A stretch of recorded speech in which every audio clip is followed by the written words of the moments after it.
Man, oh man.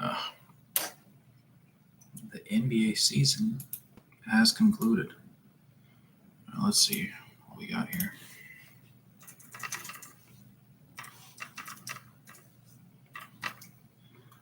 Could talk about the Utah Jazz, or we could talk about the NBA playoffs.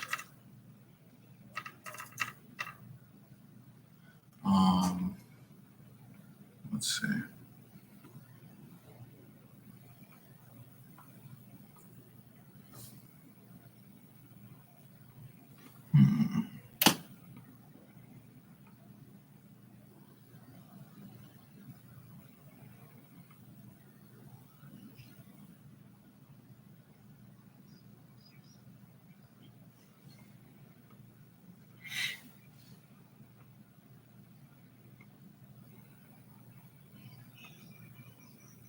I'm going to have to cut that part out. How can I swap this actually? Screen share. Hey.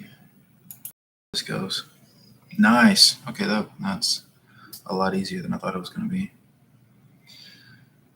All right. That's not great. Boston, Orlando, yeah, they were going to steal that game as soon as I saw, what's his name? Oh, no, Tatum. Tatum did come back. Okay. Didn't matter, though. 36 points wasn't enough. Milwaukee on the... No, that's home. That's home for them. 2-0, 3-0. I don't even understand why this game still gets any sort of recommendation at all. What's up, Logic? It's been a while, man.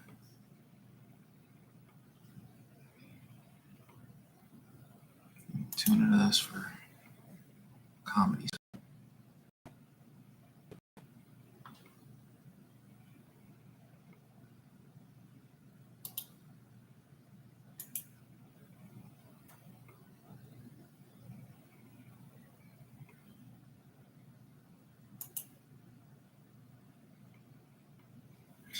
All right. I know my brightness a bit. I forgot what the other thing was.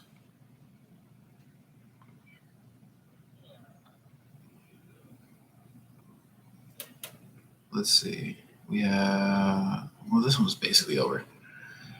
Rui 3 of 6, LeBron 13-20. This is an unfortunate waste of a good LeBron game. Holy.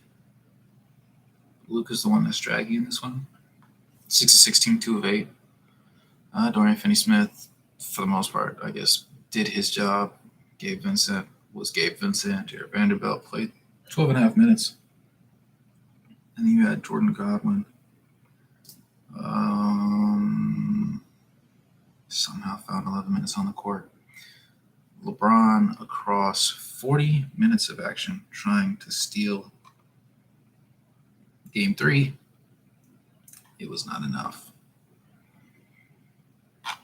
But looking at Minnesota, though,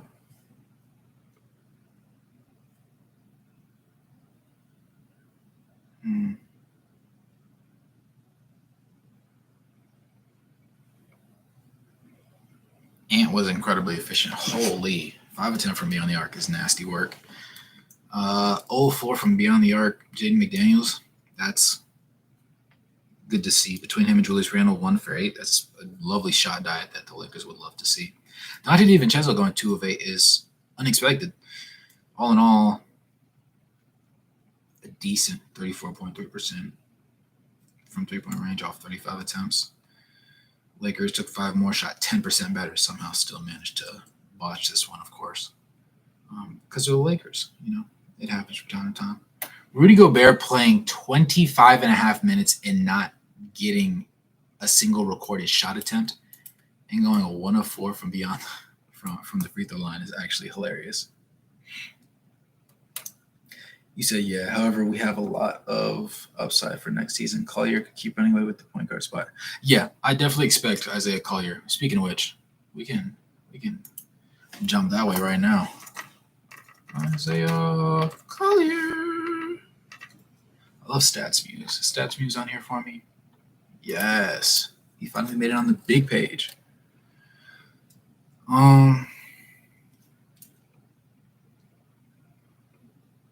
Obviously his wingspan isn't the longest, so that was always a slight, not a major concern of mine, but just a concern.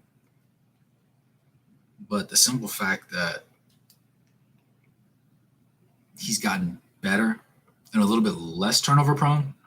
Granted, for example, the most recent game that he played in, 17, 3, and 12, 1 steal, 1 block. Don't really care about the box score plus minus because we're supposed to lose those games anyways. But 4 turnovers, definitely would like to see that change. That 6 of 14 from the field is decent. 1 of 4 from 3-point range. I would love to see that be 1 of 2 or 0 of 2. But until he becomes a really reliable shooter from the 3-point line, I don't really want to see that really heavy in his shot diet.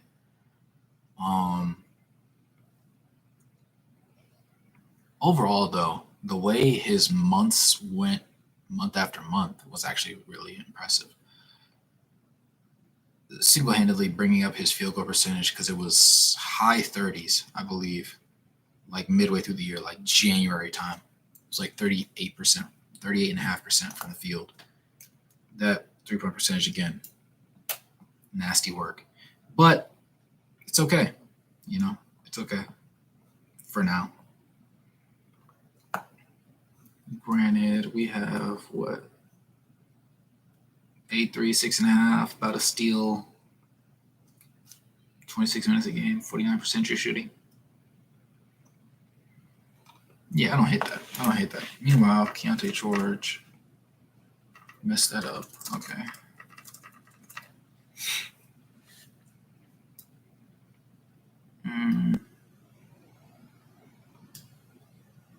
Yeah.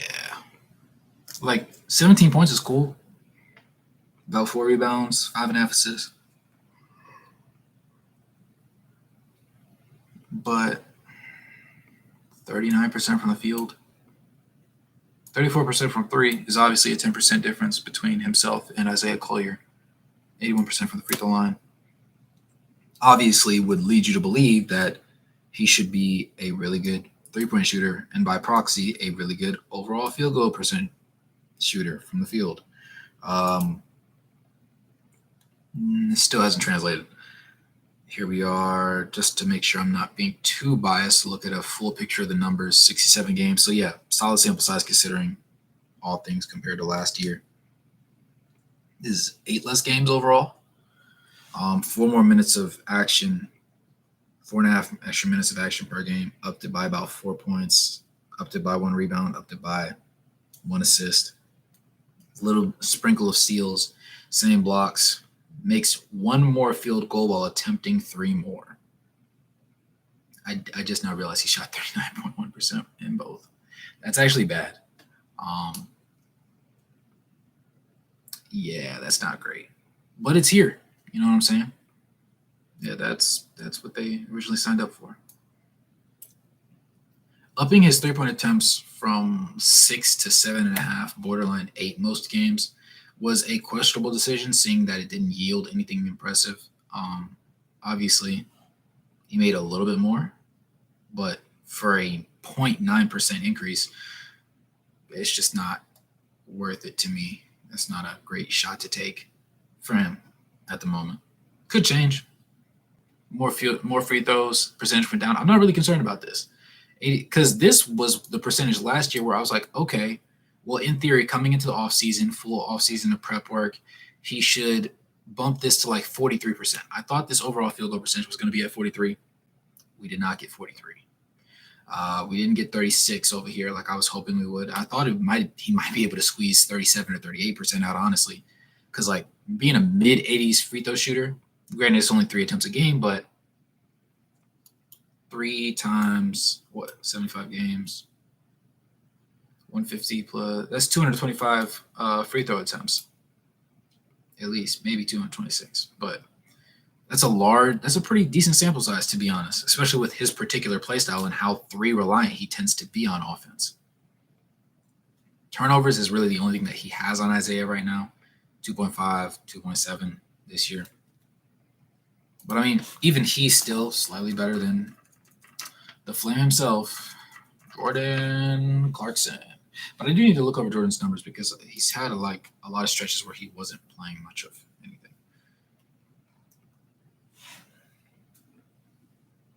Um, we have 37 games. So yeah.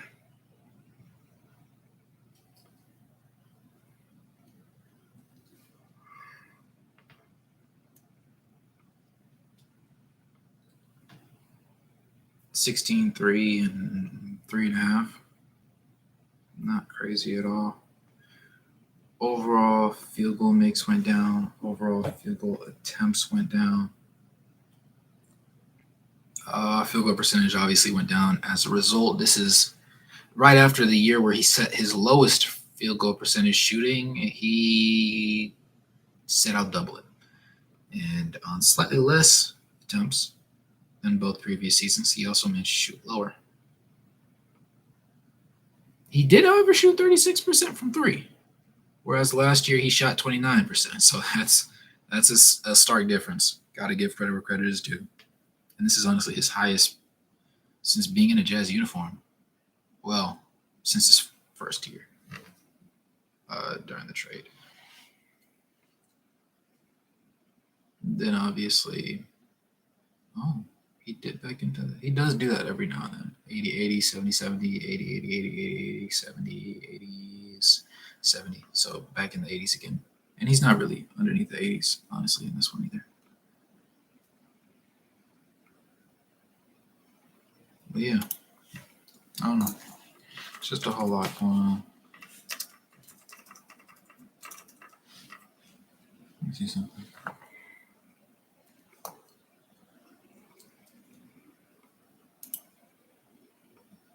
9.5, 6, 2, 72 games. I like that. 7 field goal attempts, 50% shooting, 35% from three on 3 attempts. I like that as well. 65% from the free throw line is a little bit concerning, considering the fact that we do believe in him as a shooter, but I think he'll get it taken care of. 1.4 turnovers isn't as lovely as I would hope it'd be, but that 2.4 foul rate isn't too shabby. Granted, he only plays, 21? Yeah, 21 minutes a game, so there's that, but not mad at all. Definitely our most NBA ready player. Isaiah set a new rookie record for the Jazz on assists, but he also quickly stepped up as a leader compared to Keontae. Yeah, he's genuinely a point guard. That's kind of what happens when you have somebody that played point guard in high school, played point guard in college, and then comes to the NBA versus somebody that played the combo guard in high school and college, was kind of playing a smaller power forward kind of role. Excuse me, not power forward, small forward kind of role at 6'4", putting on a lot of weight, not being that lead guy. If memory serves me right, he was at Baylor, Keontae. I just remember Green right now. And then he comes out and it's kind of like, okay, now you have to, not only do you have to teach him to be a NBA caliber point guard, you have to teach him how to be a point guard, period, because he just hasn't been doing it for the past year. And then Isaiah just has a smoother game about himself. Now, granted, the turnovers are absolutely wicked, but a lot of them end up being dead ball turnovers, so I don't necessarily hate it as much as I would if it was like he got his pocket picked because he was doing too much. No, most of his turnovers come off passes where he's trying to make something happen.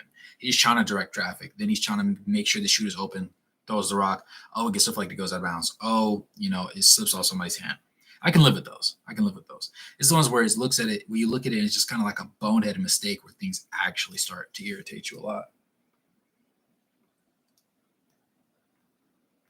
But I mean, honestly, it's not too bad. It's not too bad overall. I didn't look at Cody Williams' numbers when the season ended, actually. So I guess I should before I, want to flashbang myself.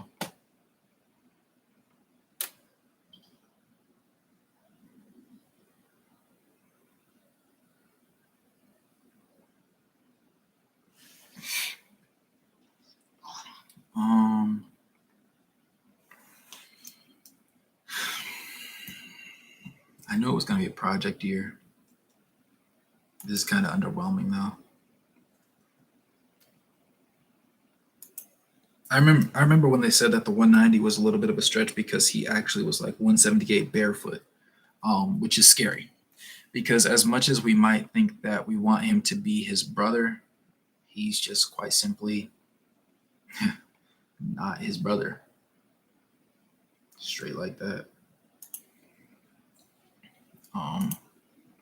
No hate, obviously, because I do want him to be a good player, but he's just going to take him a little bit longer, and he has to really get in the weight room. He has to, whatever they had Taylor Hendricks doing last offseason, they need him doing the same thing. 50 games, 21 starts, 21 and a half minutes a game, 4.5 points, 2 rebounds, 1 assist, half a steal, almost half a block, 1.7 of 5, 32% from the field, on almost 3 3-point attempts a game, 26% shooting. It's not great. He did have a small sample size of 3-point attempts in college, but it was of him hitting a decent percentage. I want to say it was in the 40s, like low 40s, like 41, 42. But he only was taking like 1.3 or 1.2 per game. So everybody was like, oh, he does have the ability to do it, but it's not going to be something that's consistently a big part of his game. That free throw percentage tells us that he definitely needs to improve it in order to make sure this goes up. And by proxy, that overall field goal percentage. That true shooting being 41.9% is also abominable, but he averages less than a turnover a game. So, silver lining somewhere.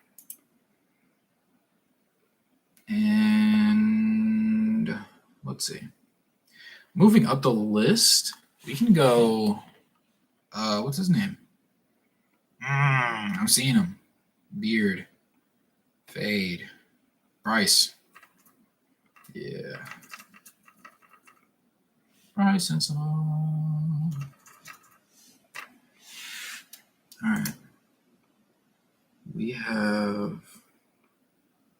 Not bad. Not bad.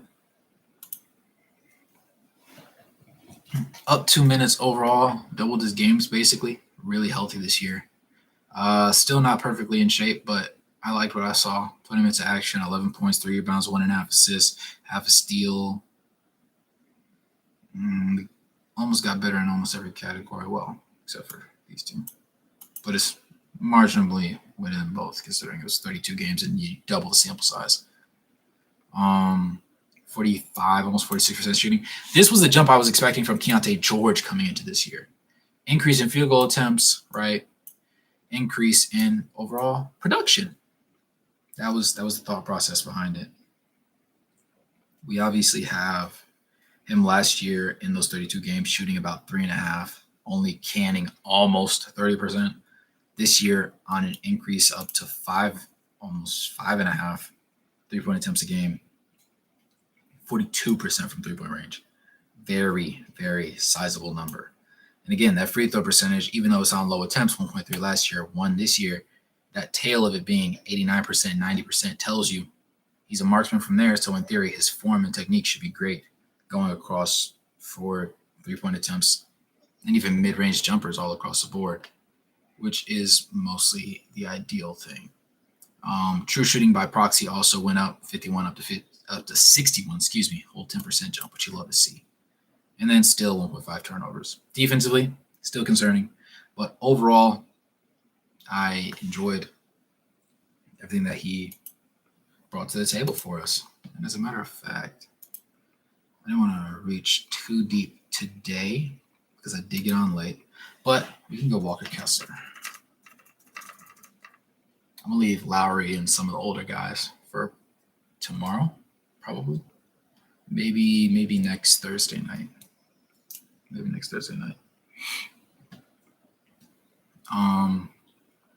Let's see, Walker. Averaging a double-double in your 3rd season after everybody said we didn't like how you played last year. Great way to respond. Granted, he only played 58 games, but he started all 58 games. He started all 58 games for a reason. His uptick in overall minutes per game up to 30 from 23 both previous years also says something. 11 points, 12 rebounds. That's a jump. Golly, that's a jump. I love that for him. And almost 2 assists a game. Definitely a lot more situations where there was a lot of dribble handoffs going on offense. So that would likely lead to that. Blocks 2.4, led the league in blocks as well, if memory serves me right. And I'm pretty sure it does. I don't remember what the exact number was. No. Well, yeah, because Wemby went out with injury. Yeah. So Walker has the most block shots, but I don't think his overall rate is the highest. I think that belongs to Wemby. Overall, from the field goal range, 5.5 up to 7, almost 7.5. Same efficiency. Love to see that. Would like to see it get a lot closer to that, 72. Even if it gets to 71, 70 even. Night and day difference. Perfect, exactly where you want it. 3-1 percentage. We had him out there shooting threes. Probably shouldn't keep doing that right now. I mean, it worked this year because we were obviously tanking and we wanted to be as bad as possible. So it's just, try something, and if it hits, it hits. If it doesn't, oh well, we didn't care anyways. It brings us close to our goal of getting the best odds for a draft pick at the top 4. But still, just something to keep in mind. 51.5, 60, 52. Okay, so the overall. Oh, wait, no, this is free throw. Yeah, this needs to get better. This actually needs to get better, right? The 60% was bad, but it was like, it's not the end of the world. Knowing that you're going to go to the line at least once, maybe twice in the game, the second one being for an and one, you have to give me at least 2 of those. 66% is the bare minimum, buddy. I need it. Ironically enough, his true shooting is slightly lower than last season's. Still at 66, though. And the turnover is up a little bit, but everything within margin. Personal foul rate, low. Love to see it. Lower than Bryce Sensabaugh, I think. Gotta enjoy that. But yeah, I just wanted to, pop out here and go over some numbers, talk about some things, and definitely got here late, ran into a little bit of trouble. And this first stream I'm booting up in forever and a half. But I do want to make this like a weekly thing now. Because I don't really have as much time as I used to be able to upload the videos, especially when YouTube doesn't give it the impressions that it used to, which, business is business. I understand they got their thing to do. I got mine to do. I just got to keep trudging through it at the best of my ability. And I did not this month. In fact, I'm pretty sure this will be the first upload on my channel at this point thus far in the month, which says something because there's only 5 days left in this month if we count today, where on the East Coast it's past midnight. But we're going to be out here doing stuff, you know what I'm saying? Doing things, meeting people, conversing. And next time I will be on time so that everybody can tune in and everybody's prepared for that reasonable outing. We'll make our focus next time probably Lowry, Colin, Clarkson, Jordan, and not Taylor Hendricks. What's his name? I just forgot. It's been a long day. But John Collins, that's what it is. So I was like, dude, I have his face. Why can't I think of his name? Yeah, John Collins. So I'll talk about them. Lowry's still very much committed. Spoiler, right? Collins, Sexton, still committed, obviously. John Collins likely to opt into his deal because he wants that $29 million because he knows nobody else is going to pay him that $29 million. Of course. Jordan Clarkson, on the way out, the writing is on the wall. 2 full seasons of injuries and bad shot skills and bad shot selections and, effective, but also sometimes lackadaisical playmaking and defensive incompetency kind of makes things a little bit rough on his side of things, put mildly. Nevertheless, though, I believe that everything will come to pass and there will be a lot of playoff basketball to watch. I don't understand, on a side note, I don't understand why the Thunder and the Grizzlies have been pushed as much as they have been. They just need to go ahead and pack it up. It's not worth it. Trades have to happen this offseason? Yes. Another reason, I want to say we have 5. The Jazz have 5 draft picks this year, and 13 or 14 guys will be on the books at some point this offseason where like 3 people's contracts aren't guaranteed. Mihailovic, see, who's the other one? And then Jaden Springer, Rocky River God.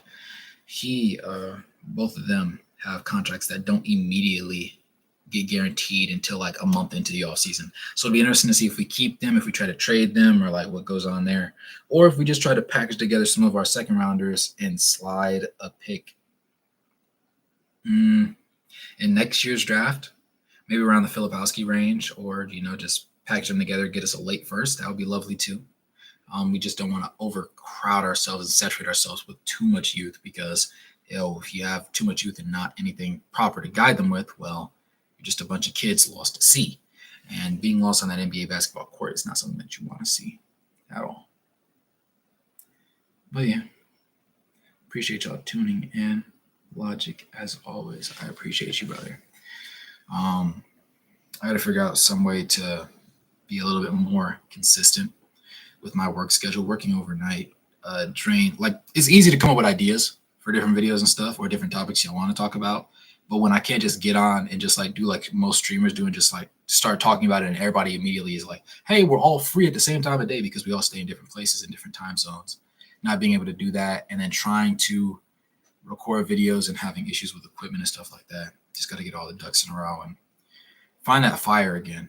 Because last offseason, even when the Lowry trade talks were going on and I was able to just milk that thing out, it was okay. It's like, you know what, I could build on this until I couldn't. But everything comes with everything comes in due time. And hopefully this Jazz rebuild is coming along nicely and they do end up with a top 3 pick. I would say top 4. I'm a little bit greedy though. Give me top 3. Give me top 2 for sure though. If we don't get top 1 and we can't get Cooper Flag, fine. I can get second place though. I love that. But yeah, I'd love to be the Jazz. Just particularly over the Phoenix Suns. I'm a Phoenix Suns hater. If you've been around on the channel, you know I'm a Phoenix Suns hater. I love when the fans thought I was wrong just for me to end up being right. Wow, injuries cooked the Suns. Who would have thought? Who would have thought? Oh, Kevin Durant wasn't enough to take you guys out of the first round? Crazy. Who would have thought? D Book isn't necessarily a winning shooting guard. Can he play some point guard? Yes, when necessary. But you got the Jones brother to help alleviate that and just set the table for your winners. You have Bradley Beal getting irritated because your coach Mike Budenholzer, who you were trying to build some sense of coaching consistency with, tells you, oh yeah, you should play more like Drew Holiday. Drew Holiday's an all NBA defender. Drew Holiday's a tough shot maker. He also plays within the flow of the offense and doesn't bog things down, and he's also incredibly efficient. So Bradley Beal taking that as an offensive issue, it's kind of funny. But as I say, all that happens in the dark will come to light, and everything happens in due time. But I appreciate you guys tuning in. If you're new to the channel or you're watching the VOD of this, smash the like button, subscribe, turn on post notifications, drop a donation, or become a member of the channel. Tell us about the content. As always, it's your boy Thoops, and I'll catch you guys in the next one. Peace.